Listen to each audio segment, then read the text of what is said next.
വീണ്ടും വചനധ്യാനത്തിലേക്ക് സ്വാഗതം. കർത്താവിന് നന്ദി പറയുന്നു. ഈ രണ്ട് രണ്ട് മൂന്ന് ദിവസം മുമ്പ് ഒരു ഷോപ്പിൽ പോയപ്പോൾ വാങ്ങിച്ച കുരിശാണ്. ഇടയ്ക്കിടയ്ക്ക് ഇങ്ങനെ കുരിശിലോട്ട് നോക്കുമ്പോൾ നമ്മുടെ പാപങ്ങൾക്കായി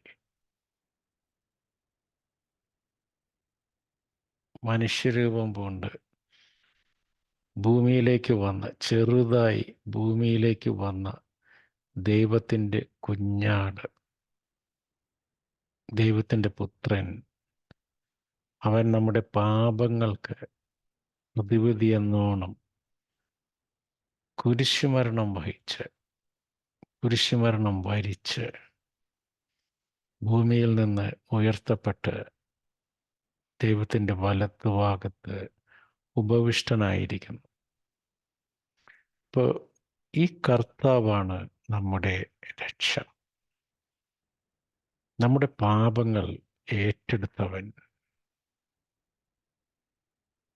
ഇങ്ങനെയൊക്കെയാണെങ്കിലും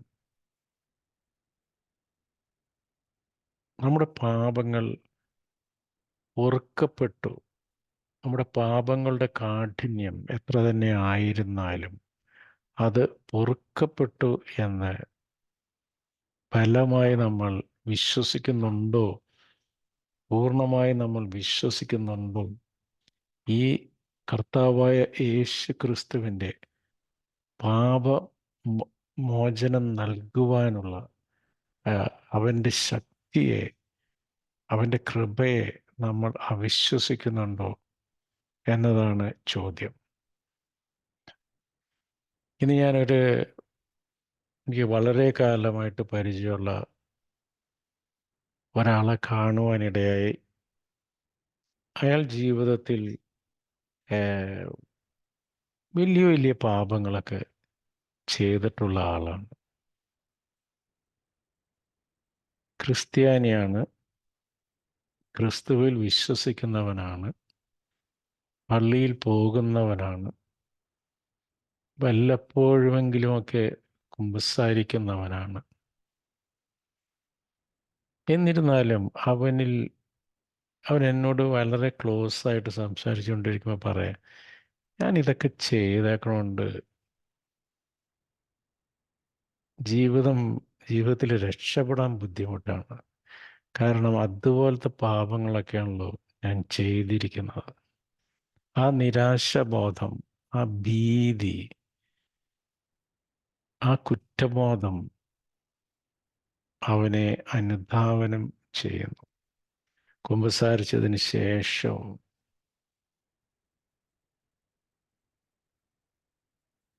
അപ്പോൾ അങ്ങനെയുള്ളവർക്ക് ആ ക്രിസ്തുവിൻ്റെ സമാധാനവും ശാന്തിയും അനുഭവിക്കാൻ സാധിക്കുകയില്ല. കാരണം അവൻ്റെ പാപങ്ങൾ പൊറുക്കപ്പെട്ടിട്ടില്ല. അവനിനി ഒരു പുതിയ ജീവിതമില്ല. അവൻ്റെ പാപങ്ങൾ എപ്പോഴും കർത്താവ് ഓർത്തിരിക്കും.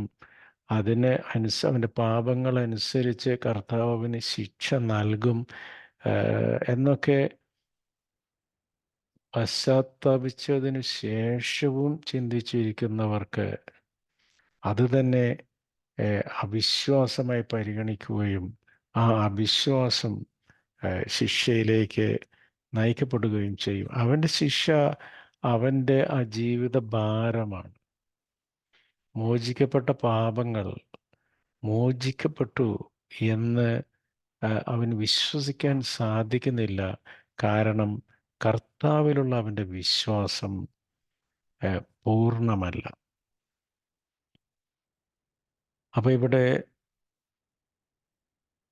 1 ജോൺ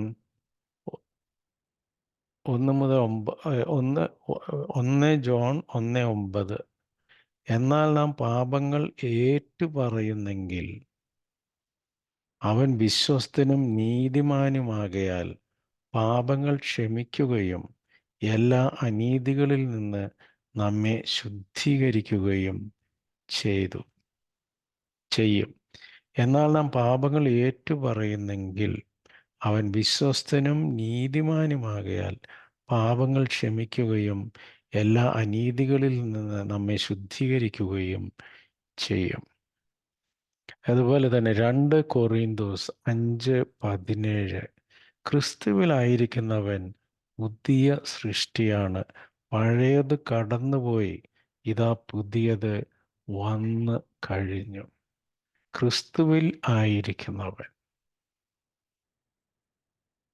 കർത്താവ് പറഞ്ഞ വചനമനുസരിച്ച് ജീവിക്കുന്നവൻ, അല്ലെങ്കിൽ വചനമനുസരിച്ച് ജീവിക്കാൻ ദൃഢപ്രതിജ്ഞ ചെയ്യുന്നവൻ, അവനൊരു പുതിയ സൃഷ്ടിയാണ്. അവൻ വീണ്ടും ജനിച്ചിരിക്കുന്നു. പഴയത് കടന്നുപോയി, ഇതാ പുതിയത് വന്നു കഴിഞ്ഞു. അങ്ങനെയുള്ള ഒരവസ്ഥയിൽ നമ്മൾ പഴയ കാര്യങ്ങളെക്കുറിച്ച് വേവലാതിപ്പെടുന്നത് വെറുതെ ബുദ്ധിശൂന്യതയാണ്. അത് കർത്താവിലുള്ള നമ്മുടെ വിശ്വാസക്കുറവാണ്. ഇതിൽ നമുക്ക് പൂർണ്ണമായി വിശ്വസിക്കാം. ക്രിസ്തുവിലായിരിക്കുന്നവൻ പുതിയ സൃഷ്ടിയാണ്, പഴയത് കടന്നുപോയി, ഇതാ പുതിയത് വന്നു കഴിഞ്ഞു. അതുപോലെ 1 ജോൺ 1:9 എന്നാൽ നാം പാപങ്ങൾ ഏറ്റുപറയുന്നെങ്കിൽ അവൻ വിശ്വസ്തനും നീതിമാനുമാകയാൽ പാപങ്ങൾ ക്ഷമിക്കുകയും എല്ലാ അനീതികളിൽ നിന്ന് നമ്മെ ശുദ്ധീകരിക്കുകയും ചെയ്യുന്നു.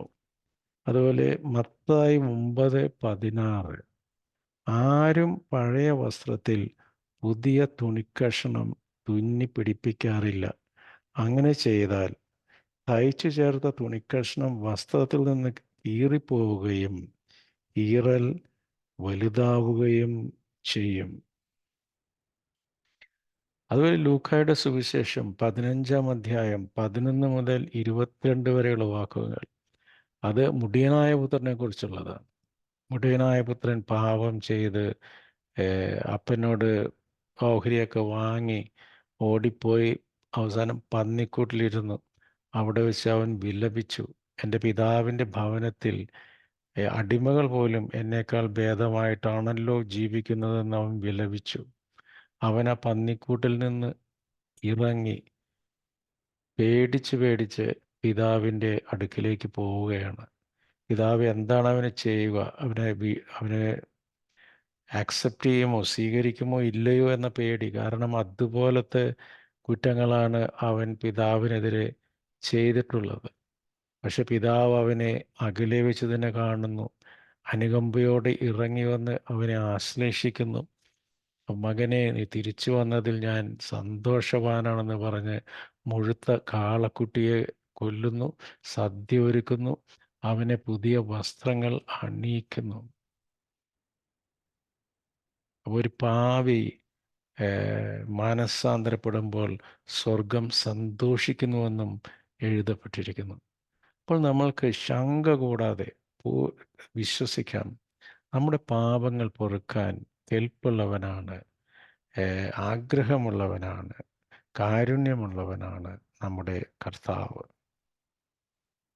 ആത്മാർത്ഥതയോടെ പാപങ്ങൾ ഏറ്റുപറഞ്ഞ് ഒരു പുതിയ മനുഷ്യനായി ജീവിക്കാൻ ആഗ്രഹിക്കുന്നവൻ്റെ പാപങ്ങളുടെ കാഠിന്യം എന്തു തന്നെ ആയിരുന്നാലും നമ്മുടെ കർത്താവ് അത് ക്ഷമിക്കും. നമുക്ക് ഒരു പുതിയ മനുഷ്യനായി ജീവിക്കാം. ഇതിനായി നമുക്ക് കർത്താവിൽ പൂർണ്ണമായി ആശ്രയിക്കാം. നമ്മുടെ വിശ്വാസത്തെ വർദ്ധിപ്പിക്കണമേ എന്ന് നമുക്ക് കൂടെ പ്രാർത്ഥിക്കാം. കർത്താവിൽ പൂർണ്ണമായി വിശ്വസിക്കാം. ഒരു ക്രിസ്തീയ ജീവിതം വിലാപത്തിൻ്റെതല്ല. വിലപിക്കണം പാപാവസ്ഥയിലായിരിക്കുമ്പോൾ. അതിനുശേഷം it is A celebration with Christ. ക്രിസ്തുവിൻ്റെ ചിറകിനടിയിൽ ചേർന്ന് നിന്നുകൊണ്ട് ക്രിസ്തുവിൻ്റെ സ്നേഹവും സമാധാനവും ശാന്തിയും ആസ്വദിച്ചുകൊണ്ട് ആനന്ദത്തിൽ നൃത്തം ചെയ്യുന്ന ഒരു ക്രിസ്തു സമൂഹം. ആ സമൂഹത്തിലേക്കാണ് ആ ഒരു പുത്രനും പുത്രിയുമാകാനുള്ള അവകാശത്തിലേക്കാണ് കർത്താവ് നമ്മളെ വിളിക്കുന്നത്. നമ്മൾ എത്ര ഭാഗ്യവാന്മാർ! നമ്മുടെ വിശ്വാസത്തെ വർദ്ധിപ്പിക്കാനായി നമുക്ക് കർത്താവിനോട് പ്രാർത്ഥിക്കാം. ദൈവം നമ്മെല്ലാവരെയും സമൃദ്ധമായി അനുഗ്രഹിക്കട്ടെ. ആമേൻ. God bless.